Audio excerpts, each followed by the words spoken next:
Hello everybody, good morning, welcome to the United Stands. I'm Mark Goldbridge and this is your latest Manchester United news and transfer news as Man United move in on two new shock midfield targets. We'll talk about that. Also, has Ruben Amorim been exposed despite a very satisfying and welcoming and gratifying win for Manchester United last night? Put a smile on your face, we're winning. And look, I've got a big day for you on That's Football if you're interested in other football today, but we're here to talk about Man United.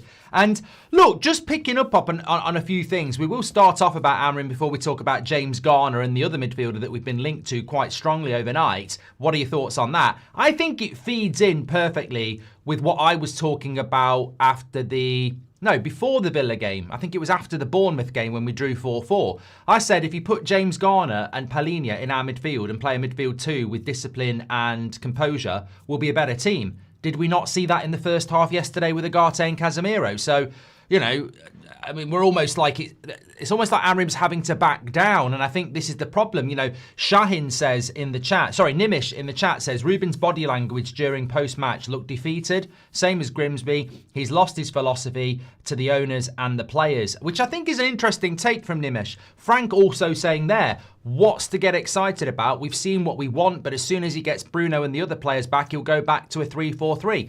These are interesting conversations. I didn't want to talk about it too much last night because, you know, I do want to talk about it now. You've got to move on. But I think, you know, last night you've got to talk about the win. It was a very important win, deserved win. Look, I don't get when it's not deserved. I mean, did Newcastle hit the bar? They had some chances, but that's their problem. You don't put the ball in the back of the net. You don't win games of football, do you? So I think that, very, very positive. But I think in relation to Amorim, I've seen a lot of criticism. I've even seen people saying the back four in the first half worked so well. He tried to sabotage it for a draw in the second half to try and, sort of like go, look, but that's preposterous. The reality is I quite liked the first half. He did speak about why he took Casemiro off. But look, this is what Amorim had to say after the game yesterday, straight after the game. And I just want to get the direct quote. Here it is. So this is what he said after the game yesterday. Back four, clean sheet. Mainu is injured. I don't need a press conference. We covered all the subjects, so can all go away and enjoy Boxing Day. And it may have been said in jest. It may have been a bit of banter. But actually, I think it was, actions speak louder than words. And I think that there was an element of frustration in those words as well. Almost he's mad about that because last night is not what he's been doing for the last year. It's not what he was doing at Sporting. It's not what he was doing at Braga. That first half was not Amorim, and it worked. And you know why it worked? Because the crowd were happy, because it was familiar. The players were happy because they were playing on instinct. They were going back to what they're used to. They're not having to overthink it. And it worked really well. Now, in the second half, we still maintained... I watched a lot of the first half this morning. I woke up early. The second half, I fast-forwarded through a lot of it, to be honest. But I kept pausing it and having a quick look. Basically, I had about 45 minutes where I had to get through the whole game just to have a look at patterns and stuff. First half, predominantly back four. Very different to what we've been doing under Amorim for the last year. Second half, sometimes a back four, sometimes a back six, sort of a mishmash of different things. And now Amorim could go, right, we're going to play a back four sometimes and then we're going to play a back five, and he could do that. But it's a little bit like a porn star halfway through a porno stopping to go and get the coffees. Everyone wants a coffee and it's nice, but really we want to watch the rest of the film. And I feel like if Amorim is going to go, well, we'll be a back four sometimes and then we'll go back to my system, it's like that. Can we get on with the film, please? The coffee's nice, but can we just stick to the film? Also, I don't think we're intelligent enough. I don't think our players are intelligent enough to do the whole let's run before we can walk thing. I think football is sometimes very simplistic. That's why some teams are launching long throw-ins. That's why some teams are going for corners at the moment. Football can be really simplistic and it goes through phases. And I think in the first half, it was really simple. And in the second half, it became very confused. And that's why the second half was very poor. he has a huge problem now. He has been exposed. It's not a bad thing. It's not a bad thing. I don't feel in a bad mood this morning. I don't feel in an angry mood. I don't feel frustrated. I feel really, really happy. We've got loads of football, and that's football today. I can't wait. It's still Christmas. And Man United have won a game of football. And, you know, I've not felt this good in a long time about Manchester United. But he has been exposed yesterday because I thought I'd mention it on the match reaction. I want to know your thoughts as well. But I think he's got to... I want to see Man United playing with a back four. I don't want to see a fusion of anything. I don't want to see it sometimes being a back five. I don't want to see it sometimes being a back three. I just want to see Man United... I think our players are quite simple. And I think if we just play a 4-3-3 or a 4-2-3-1, we'll be a better team. Look at the first half, right? A lot of people said it was because Mason Mount went off that we played better, that we played worse in the second half. He subbed Casemiro in 60 minutes. Like, there was a few reasons why we didn't play as well in the first half. Also, we're 1-0 up and he wants to protect that. I think some people misprofiled the game in the second half and went, it was Mason Mount that changed the game. We did miss Mason Mount's pressing, but I don't think we were going to press anyway. I think as soon as he gets 1-0, he goes defensive. We've seen it countless times. Away to Forest, away to Spurs, home to West Ham, against Bournemouth. As soon as we get a goal lead, he goes defensive. So the second half wasn't the first half. But when you look at the first half, we worked really well because the fullbacks had a player in front of them, Dorgu and Kone. The number 10 just pressed with the attacker. And the midfielders just basically supported the press, but as a 2, and sat in as a 2. And it worked really well. Now, you confuse that with a 3-4-3. The wingers are on their own. You've got too many centre-backs.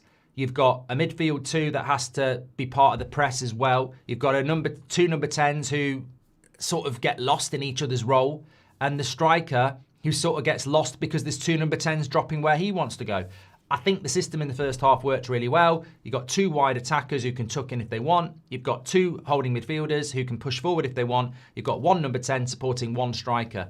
And the fullbacks have support and they can overlap. And it worked really, really well. It worked really well in the first half. In the second half, not so much.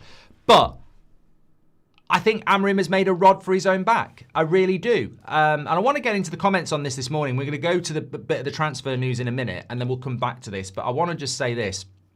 I have to say that everybody who's been saying we need to play a back four, we need to play a back four, you are right. But you're not right for the reason I said we shouldn't do it. You know, I mean, Jamie Carragher probably thinks he's solely responsible for Amorim playing a back four because he did it in white trainers on Monday Night Football. You lot have been talking about it for bloody nearly a year. I think that Amorim going to a back four is ultimately, in a strange way, going to cause him more problems than losing because we've seen something we like. The majority of us like what we saw in the first half. And then in the second half, he stopped doing it and we didn't like it. But we still won the game. Imagine if we'd drawn that game or lost the game because of the second half performance. It'd be an absolute shit, basically. So what's he going to do against Wolves? Surely you play with the back four. It's Wolves. Then what are you going to do away to Leeds? Are you going to go to a back five again? Then what are you going to do when the players come back from AFCON and Bruno comes back? What are you going to do then? And people are going to be demanding the back four. And he's not a back four manager.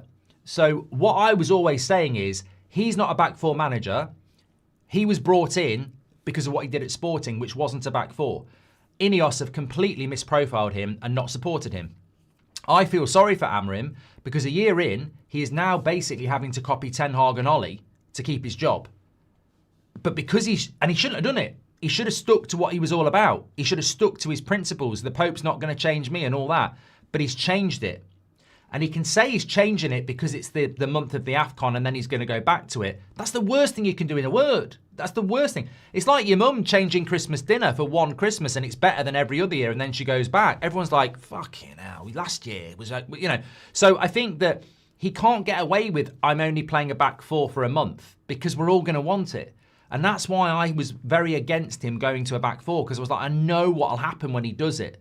And even I've fallen victim to it. I've seen it yesterday in the first half, and I don't want to go back to your system anymore. I don't like it. I want to see a back four week in, week out at Man United. I want to see fullbacks and wingers. I want to see 2 midfielders. I want to see 1 number 10 supporting a striker. I want to see 2 centre-backs. I mean, Martinez and heaven put in the best defensive performance of the season with 2 centre-backs, and that gets missed as well. So I want to see Man United play like we did in the first half for the rest of the season. If he does that, he's completely ripped up what he's all about. If he doesn't do that, people are going to say, well, we want to go back to that. So he's made a rod for his own back.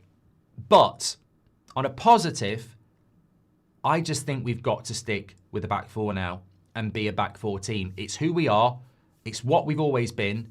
And we're more suitable to it. And either Amorim's going to have to change and become a back four manager, which is a bit odd, or we're going to have to change him. But we've got to get to the summer with a back four because I think we will get European football. And then, you know, if Amorim doesn't like it, he can go. I mean, look, there's multiple solutions here. But the main thing is to get European football, whether it's Europa League or hopefully the Champions League. And if Ruben Amorim gets to the end of the season and says, I don't like playing a back four, it's not who I am, and leaves, but we've got European football, I mean, at the end of the day, thank you very much, off you go.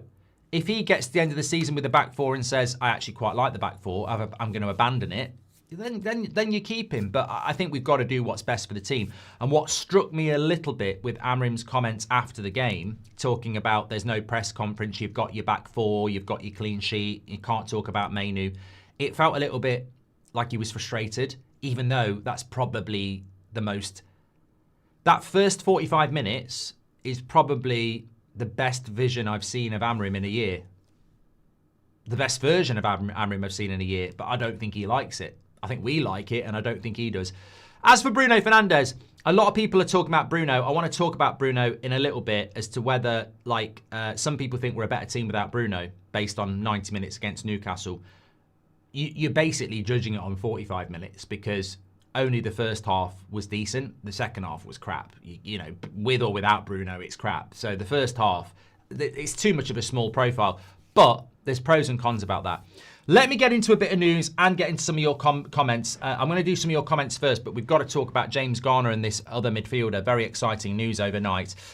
Sam Brock's Guitar says, if he actually gets the players to play 3-4-3 in his way he did at Sporting, I don't think people would be pining for the back four. Yeah, but you know what, Sam?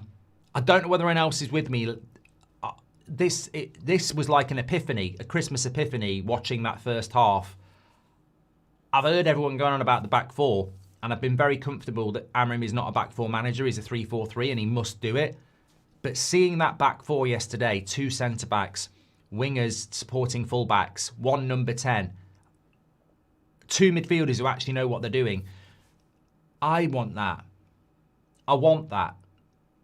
And look, you know, you'll get this in life. You might be in a relationship and you might meet someone else and go, I like this person, but that's what I want. You know, I like Amorim. I was excited about bringing him into the club, but I want a back four. You know, I saw it yesterday and it's like, you know, that's what I want. I have to be honest, that's what I want. And it's going to cause problems because we're not about to go on a 10-game winning streak with a 3-4-3. And if he could do a 10-game winning streak with a back four, but he'll never do it with a 3-4-3. So we're going to have this bump. Lots of people this morning are probably like me. Brilliant result against Newcastle. Feel very optimistic. But the bigger question is, what are we now? Are we a back four team? Are we a 3-4-3 team? Is he going to try and do both, which will cause chaos? I want to see Man United playing a back four. So Amorim either gets on board with that or he gets out. You know, it's as simple as that. We're Manchester United. I like the back four. I didn't think it mattered that much. But seeing it last night, I want to see that, you know? And if it's until the AFCON, says Savage, maybe it is. But, you know, I think it's going to be very interesting. You could argue Conte and Alonso changed to be better, says Robert McCormack. Last day says, the second half, the continual long balls from the keeper in defence was criminal. How nobody's talking about that baffles me. We needed to maintain possession better and show tactics. Look, the second half wasn't good. Like, I watched it very quickly this morning, last day. The result was really good. The first half, I liked the setup. The second half was terrible. The question really is that you could spend a lot of time talking about the second half, but we won the game. Let's see what happens over the next few games. He made some mistakes. His explanation of Casemiro we'll talk about in a few minutes. But ultimately, the second half, I think, again, was just a problem of a manager that when he's in front of it in a game, can't kill a game off, doesn't know what to do, especially at Old Trafford. Countless times he gets in front and he parks the bus and he invites... I mean, look at West Ham. People moan about the Everton game against 10 men or the Bournemouth game 4-4. The West Ham game was the worst. You know, we were struggling against West Ham, but we were in control. We get the goal, and then we sit back and invite pressure. And it's like, you know, we sort of did that again. When we're in front in a game, he panics and tries to defend what we've got, but it gives the opposition momentum, possession, and chance creation. Bruno's not a problem. Play him as a cam and Kone as left wing, says Ian. Patrick Lynch, Merry Christmas, pal. He says, has Amorim been exposed or have the players and board been exposed? Amorim is known for his system previously but hasn't been given the tools. If anything, this worries me. Could be we won't even ever be getting them for him. Patrick, you're absolutely spot on. The voice of reason. You know, I think fundamentally Amorim is exposed because he has not been given what he needs to play his system. And he probably is pissed off and he probably is frustrated because what will annoy him is that everybody's really happy with what they saw in the first half and the players were happy, but that's not who he is. And the board haven't supported him to be what he needs to be, and the players haven't supported him to be what he wants to be. They've been reluctant, they've been inconsistent, and then you go back to Ten Hag's or Ollie's or Mourinho's back four or whatever, and suddenly they look happy, they look like they know what they're doing. So he's having to abandon what he's all about to please everybody. And yet again, you've got another manager, potentially Patrick, who isn't actually doing what we brought them to be. He's doing what is needed to survive. And Ten Hag never replicated Ajax at Man United, and Amorim is not replicating Sporting. I spoke about it on the watch along last night. A few people had commented about it. That second half performance, I mean, look, I was looking at the Dorgu goal. Brilliant. Ramsdale gets a hand on that. It's a bloody good goal, but Ramsdale could have saved that, and he didn't. And if we hadn't scored that goal, where were we going to score from? You know, it was an amazing goal, and it's 3 brilliant points, but let's not kid ourselves. That result could have been anything last night. So there's a lot of work still to be done in this strangest of strangest seasons. But I've got to say, I'm quite enthusiastic about Wolves because I'm interested to see how he's going to approach that game. Now, will he go back 4 or will he go 3 at the back? Ineos made a mistake bringing an owner and Ruben Amorim as coach, says John. I don't care about the system at this point, says Sam. We need to play a way where we can get results and give him time. I think Ruben has realised this, says Sam. Well, I disagree with that, Sam. I mean, I don't disagree with what you're saying, and I understand what you're saying, but I disagree with that personally. I think after a year of being in charge at Man United, you can't just be about results. You know, we are Manchester United, and much the same as Liverpool. Liverpool fans, if they're winning games, okay, you're always happy to win, but we are football clubs that are slightly bigger than just results. We have to do things the right way. We have to be proud of what we're doing. We have to see a pathway to what we're going to do. We have to see vision and performance. So, yeah, he is surviving on results. We're definitely in results mode. But I think he's you know, we do need to see what we're going to be. And I think there is a bit this morning where you're sort of like, ooh, it could be really exciting, or is he going to go back to what we were doing before? Maliki says Amorim's too conservative with his tactics. Keel says he would have to be an absolute tart to not embrace the back 4.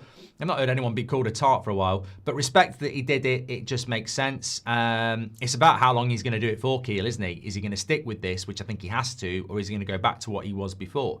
Southgate ball and it stinks, says Josh. And Robotic says, hi, Goldbridge. What do you think that the transfer window is going to bring? Do you think it's going to bring excitement, or is it going to be the same? Well, what a lovely segue into some news this morning around James Garner and also Manu Kone.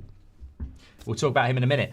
But the Mail overnight talking about Man United looking at James Garner. Now, would you bring James Garner to Manchester United? We will do a quick poll on that one whilst I'll give you the news. Would you... And please do smash a like on the video and share it, because we've got nearly 10,000 watching, which is fantastic this Saturday morning, isn't it? Would you sign James Garner? So, we've been linked to James Garner from Everton. this morning by the Mail. He is a new name that Man United have added to their list, potentially for the summer. He's out of contract in the summer, but he has got a +1 by Everton, which they're definitely going to activate, of course. So, it wouldn't be a free transfer. First and foremost, let's get the news right. He's not available on a free transfer unless Everton don't extend, which they clearly will. However, it doesn't make him not an option for Manchester United. I think, look, Agate's performance last night, let's not polish a turd. It wasn't a turd performance last night. That's not what I'm saying, but his performances this season have been crap. Last night, I think it was probably his best performance of the season. Now, again, is that because he's next to Casemiro, which has worked in the past? I seem to recall, it's a long time, but I think that's the midfield two that many of us wanted last season. So you put two midfielders in a 4-3-3 and it works. You put two midfielders with three centre-backs and two wing-backs, and it doesn't work. So figure that one out. Is it just Bruno, or is it the system? Either way, they worked better in a back four behind them in the first half. And they worked better together because I think they're both midfielders. Now, whether it's the January transfer window or the summer transfer window, the biggest growth and most urgent growth area in that team that needs attention is the midfield. We need more Agates and more Casemiros, desperately. Bruno Fernandes, we'll talk about Bruno in a few minutes. If Bruno Fernandes had played last night in the midfield, I think we lose the game. If Bruno Fernandes is playing next to Casemiro in that 4-3-3, I think we lose the game. He's too indisciplined, he'd be running after Mason Mount, he'd be here, there and everywhere, and he'd leave holes and we'd get absolutely exposed. Agate basically tracked Bruno Guimaraes yesterday. If you watch it back or you watched it in real time and you noticed it, he didn't quite do a Herrera on Hazard all those years ago, but it wasn't far off. If you watch the game, he's tracking Bruno G a lot in that game. Well, you can't do that if that's Bruno. And he would have played Bruno instead of Agate. So I think we probably would have lost the game because Agate did a very decent job in that midfield next to Casemiro. And if you put Bruno there, you're in trouble. So if we're going to play a 4-3-3, Bruno's got to play where Mount was. But then what do you do with Cunha and Mount? So this is something for in a minute. But talking about James Garner, the growth area for United has got to be midfielders who can play in a midfield too. Well, James Garner can do it. Obviously, Wharton can do it. Anderson can do it. Stiller can do it. Baleba can do it. But that's the growth area for Manchester United. And it can't just be the summer. You look at that league table for Manchester United, and obviously it's going to change a lot today because everybody else is going to play. But you look at our next few games, and they could be, we shouldn't be going anywhere, let's put it that way. We should be maintaining at least where we are. You're in the race for Champions League football. Now, it's going to be very difficult because so are Liverpool, Chelsea, Villa and Man City. But we're in that race. And obviously, we've got Arsenal and Man City coming up. But with Liverpool, with Leeds, Burnley and Wolves coming up, we should be able to put ourselves in a good position by mid-January. And then it's going to be about what we do in the window and what we do when everyone comes back, like Bruno and the AFCON. Because, we could put ourselves into fourth or third and then lose to Arsenal and Man City and drop down again and then be back in the shit again. So I think the January transfer window is absolutely huge, and what he's going to do with the formation is really, really huge. But I'm not against United buying three midfielders. Like whether it's James Garner, Conor Gallagher, Ruben Neves, we do need a player like that alongside hopefully a Stiller and an Anderson or a Baleba and a Wharton. We need three midfielders. Casemiro is not going to be around for much longer. Agate, I don't know whether we can trust Agate. I think he's a bench player at best. Mainu, we don't know what's going to happen. And Bruno, well, I don't think Bruno can play that role. So I think we need to bring some midfielders. I mean, look, 53% of you wouldn't bring James Garner in. The other player we've been linked to is Manu Kone. Now, Manu Kone at Roma is a player that we have been linked to before. This came out last night from Italy. It's not news, but it's a fairly credible rumour. I've been told by multiple sources that he'll leave Roma in June and join Manchester United. I don't know if this has anything to do with Xerxes deal. He might have been included as some sort of counterpart. This remains to be seen. But what's certain is that Kone is very keen on the destination, and it looks like he could be joining Manchester United in June. So that's coming in from Italy, from a journalist called Francesco Teodori. I mentioned this last summer from our source that there was a midfielder that we were very close to moving for.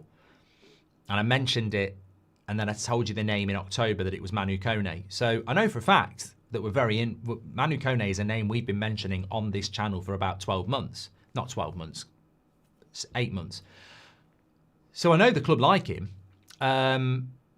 It's just not a popular name to throw about there because everyone talks about Baleba and Wharton. So these sort of, I'm not bothered about being linked with James Garner or Manu Kone. I don't mind, because everybody's going to go, but I want Anderson, I want Baleba, I want Anderson. But we probably need 2 or 3 midfielders. So look, bottom line is, I said it a couple of weeks ago, if we put James Garner and Palhinha in our midfield, or James Garner and Sander Berg in our midfield, we'd be better than we have been for the last 3 months. We saw it last night. Casemiro and Agate ain't world beaters, but they are 2 midfielders that are quite disciplined and do their job. If we can get better players than Agate and Casemiro, we're going to become a better team. And people like James Garner would make us a better team at the moment. They would, because our midfield is really crap. So I don't know who we're going to get in the midfield, but I'm still absolutely adamant, especially last night proved it even more. Casemiro comes off. We haven't really got anybody. And I'm not buying the whole Bruno Mainu injury thing. Casemiro comes off. You put Bruno or Mainu in that role, they're not really that type of a midfielder where you're digging in and you need to be composed and structured. We're massively short. Agate and Casemiro are the only 2 we've got that can protect a back 4. They're the only 2 we've got that can be disciplined and do their job in a defensive way. And if you play a 4-3-3, you do need a midfield 2 that can support your defence. We can't do that with Bruno. We can't play a back 4 with Bruno as a midfield 2. So we need to be buying midfielders ASAP, because I want to see us playing a back 4, and we haven't got enough midfielders to do that. So look, if it's James Garner, if it's Manu Kone, I don't really care. We need to get some midfielders in, and we need to do something in January. And I'm not going to be fooled by that, and probably being maybe 4th or 3rd, maybe not 3rd, but maybe 4th in a week or 2, because we've got Leeds, Burnley and Wolves. We still need midfielders. So that's where we need to go, because if we don't, I think that, we're going to be back down to 7th or 8th by mid-February again, because we can't move away from the fact that Newcastle dominated us in the second half. And we had 33% possession at home. I've left that late in the show purposely because I'm upbeat and I feel good. But 33% possession at home is shocking. It's absolutely shocking. We won that game with a worldie and 33% possession at home. So let's not pretend we can take a lot from last night. There's a lot that a lot of people are saying I'm not taking from last night. I'm taking the 3 points. I'm taking the back 4. It's going to be very interesting to see what we do from here. But you know what? Let me just talk about this. This is why he took Casemiro off. Tell me what your thoughts are on this. He basically said that I don't want to take off Kone because he's the only one who allows us to breathe. Fletcher had only just come on, and Agate was fresher than Casemiro. They were making a lot of runs, and I felt that he was going to struggle. So that's why he took Casemiro off, because he'd only just brought Fletcher on. He felt Agate was going to struggle, and they were making a lot of runs, and he didn't want to take Kone off. Look, I think he's sort of glazing over the point there. Who did he take Casemiro off for? I can't remember. Did you need to take Casemiro off? And I think that is... Heidi says you're hammering him out, mate. I'm sorry, mate. You're just going to get blocked. It's Saturday morning. We're having a really good conversation. I feel really upbeat, and nobody's talking about hammering him out. So don't know. Just go off and eat your selection box. In fact, shove it up your arse, you negative twat.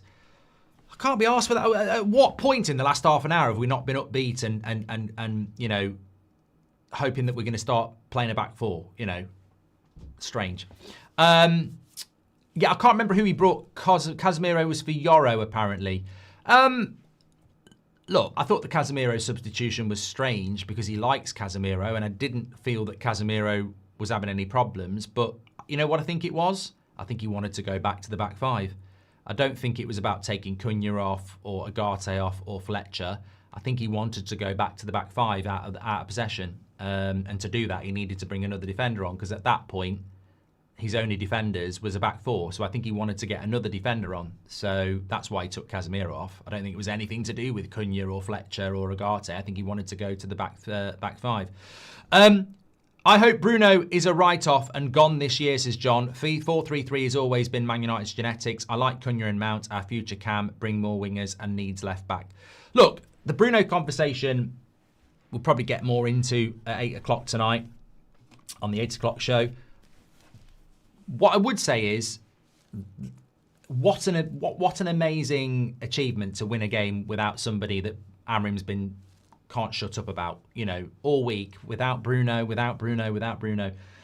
That was getting on my nerves. Like, he's one fucking player and he isn't Roy Keane. So, you know, Bruno is our best player, but it was getting a bit nauseating how every bloody interview was talking about it. We won a game of football against a decent side, 1-0, kept a clean sheet, and we did it without Bruno.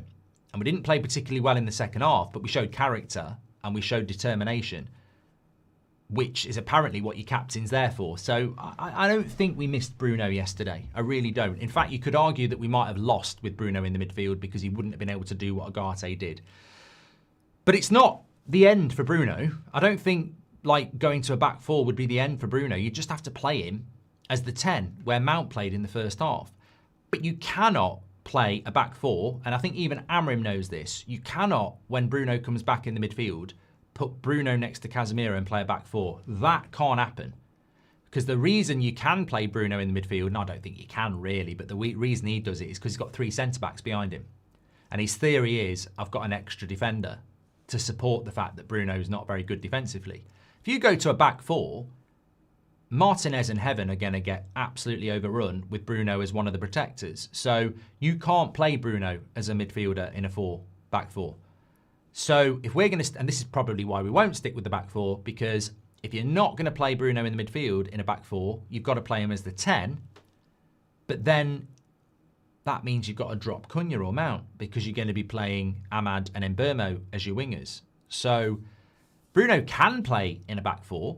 If you look at the first half, Bruno has to play where Mount is, and he's very, very good at it. But that means you've probably got to drop Mount or Kone, and also you can't play Bruno in the midfield. So we could have beaten Newcastle with Bruno in the first half. He would have just had to play where Mount is, which is not necessarily a problem because Mason Mount, I don't know whether he's injured or not. But I want to see Kone playing there. I actually think there's a lot of things from last night that people didn't really maybe grasp in the win. I think Kone looks a lot better in a team without Bruno and Mbeumo in it because he becomes the focal point.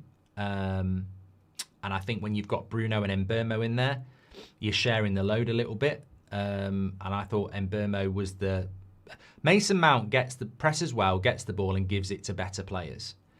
And Kone is the focal point in that team when you haven't got Bruno and Mbeumo in it. And it suits him. The goal sort of comes from him because he wins the throw-in, doesn't he? Mason Mount works really well as a 10 because he presses really well, but he hasn't got the body for it, which is a shame. It's so frustrating. I don't know what the issue is with Mason Mount, but it's very, very frustrating because I actually liked his performance in the first half. He leads the press really well. He's intelligent. He gets the ball and he plays the pass.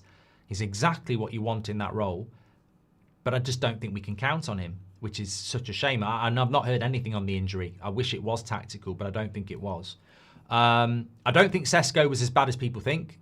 I mean, look, hands on heart, Amorim wanted an experienced striker. You can understand why. We've got a prospect up front who's having to learn on the go in a club where you can't learn. but I like Dorgu on the right-hand side. I know it's a stopgap, but he can do the role. I mentioned Kone. I thought Casemiro and Agate were steady. I thought Martinez and Heaven were fantastic, absolutely fantastic. And I thought Luke Shaw and Delo were reasonable. You know, they weren't terrible. And Lemens was good. So, but that's all first half. Second half was chaotic. I mean, it's really difficult to...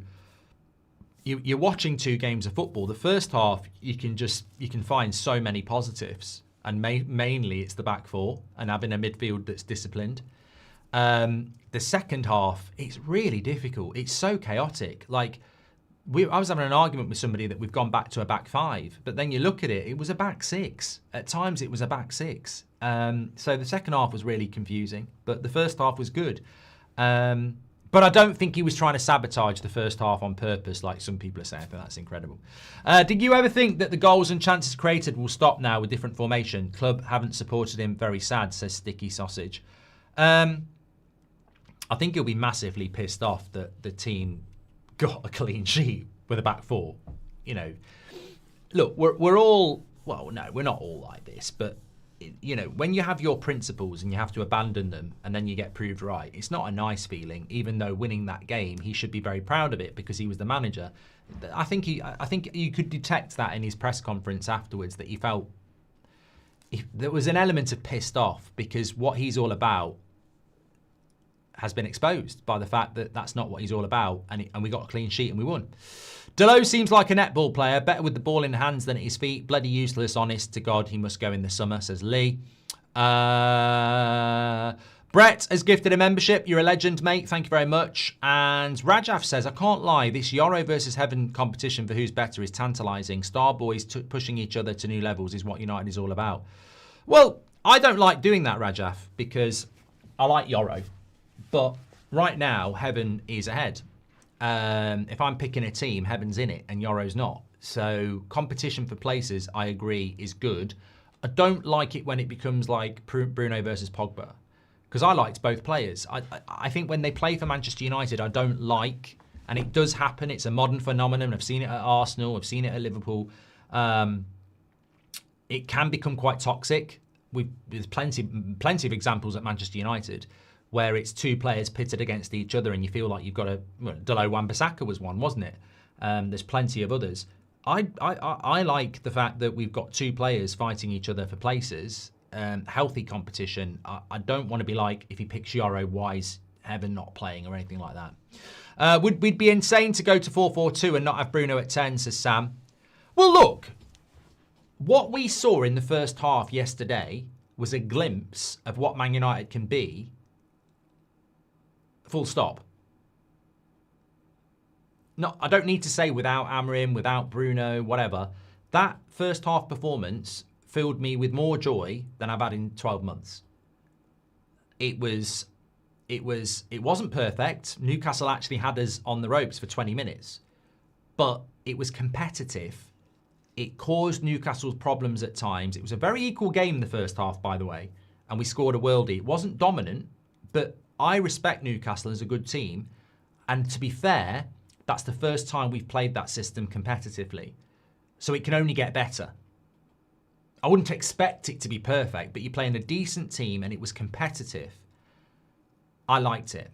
So you look at that first half and you go, well, this is a world where you don't need Maguire anymore.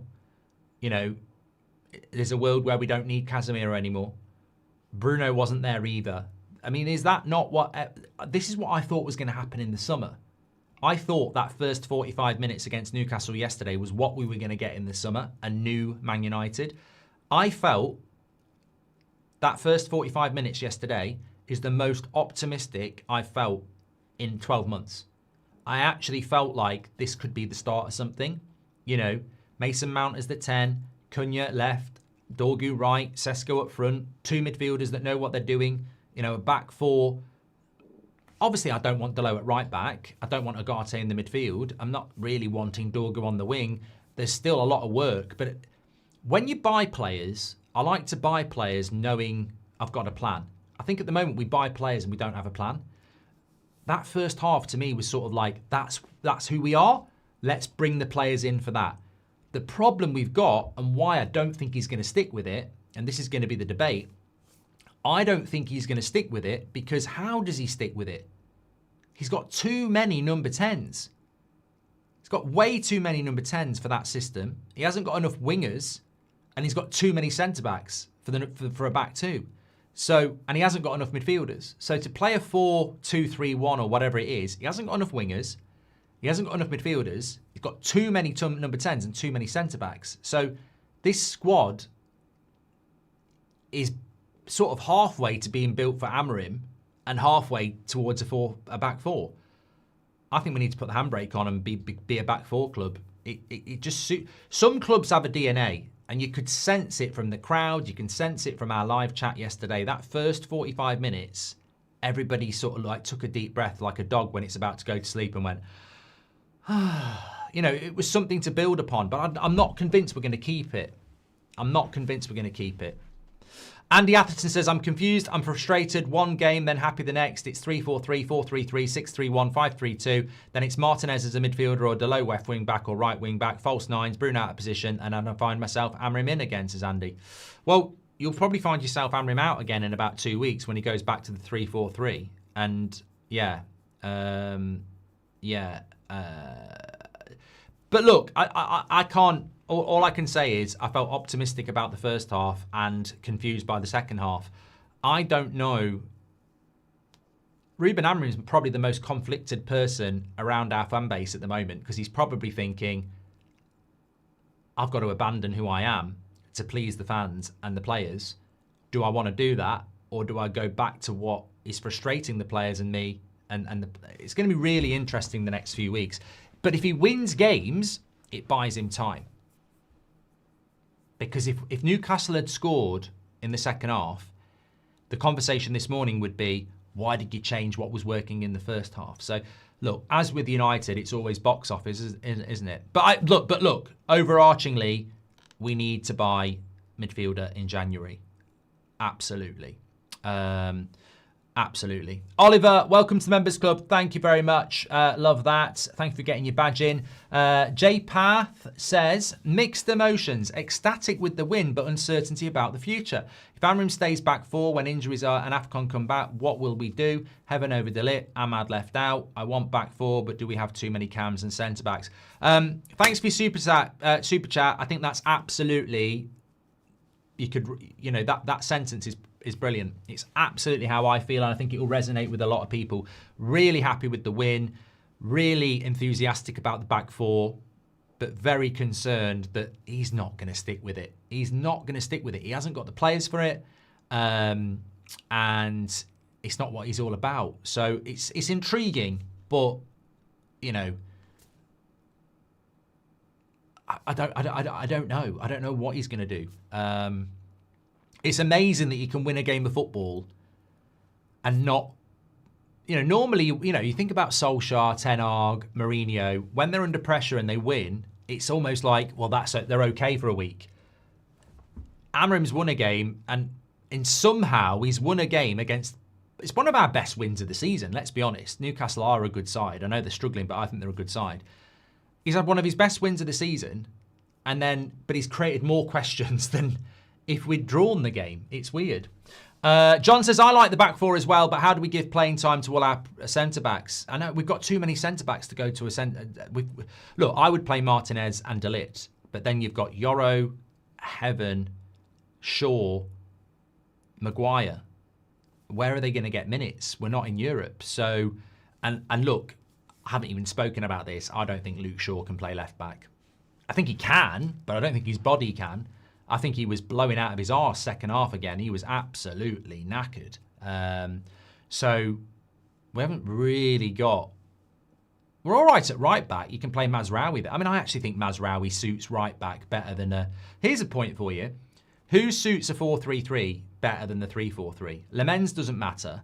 Mazraoui and Delo definitely suit a back four more than wing backs. So right-hand side, whatever you think of them, they definitely suit a back four better.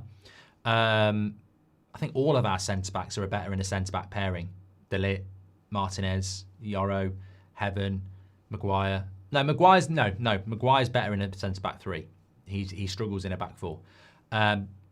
Luke Shaw is our best left-back, but I don't think he can do it anymore. Dorgu's a prospect. Midfield, there's only really Casemiro and Agate that can play a midfield 2 in a back 4. 10, we've got arguably Mainu, Bruno, Xerxes, Mount, Kone. And then wingers, we've got Ahmad and Burmo, and we've got one striker. So we haven't got enough. We haven't got enough players, have we? We haven't got enough players. But this is why we need to be active in the window. I don't think we've got enough players, whatever system we play.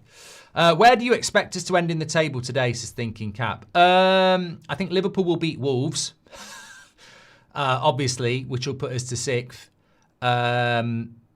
I think Villa-Chelsea doesn't really matter because we won't move up anyway.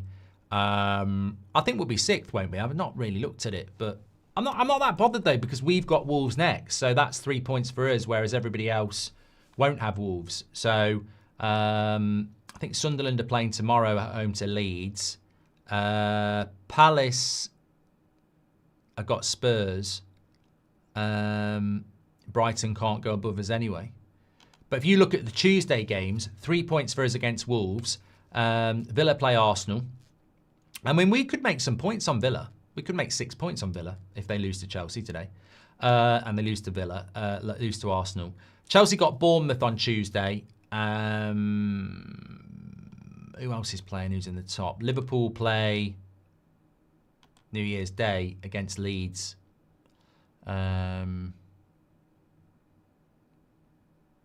Look, I've said this before in relation to the top. I think we've got 6. I think it's going to start to separate. I think we've got 6 teams, and I'm comfortable with that. We desperately need European football, and I think we're going to see a breakaway of the top 6. I don't know whether we can get in the top 5. I mean, I don't know whether we can do that, but I'll be more comfortable if we can start to break away from 7th and 8th and 9th. That's really important because minimum we've got to be Europa League. There we go. Wolves to sack Slot. You heard it here first, says John. It's a hell of a take. Do you think we start with a back 4 next match, says Oliver? I think we have to. But I don't know whether we will. I mean, we're playing Wolves, for fuck's sake. We can't play in a back 5 against Wolves. I think he will play a back 4 against Wolves, yes, definitely. Are you doing the Forest City game? I'm on That's Football from 12:15 until 7:30 tonight. So I'm doing Forest City at 12:30. Then 3 o'clock games like Liverpool and Arsenal's games. And then 5:30 Chelsea Villa. So if you're all Christmased out and you feel like a little bit of a break, take yourself away somewhere, get your laptop on, get your phone on, and join us on that. Because I tell you what, I'm ready for some football today. I've enjoyed the Christmas break, and I love the week between Christmas and New Year, and I'm looking forward to New Year. But football's now football's on the menu, boys and girls, and that's football. So make sure you tune in there. I'll be with you in just over an hour. I would not take Conference League, Freddie. I think it's an absolute embarrassment. I'd rather not be in it than do Conference League. That Conference League terrifies the shit out of me. I don't want to be in it. 6th place will be Europa League one way or another. Anything lower than that, and you start to flirt with the Europa Conference League. So if we can start to see a separation between the top 6 and 7th, I'll start to breathe a little bit easier. Because I think we're going to lose games in the second half of the season. I think we're going to drop points, definitely. But the next 3 games is a buffer. If we can build a buffer on the Sunderlands and the Palace and the Brightons and the Evertons, I don't think they're consistent enough to go with us. So that's what I want to see over the next 3 games. Let's build a bit of a buffer and protect minimum Europa League. I'm happy with that. Villa want Watkins out. Should we sign him, says Raja?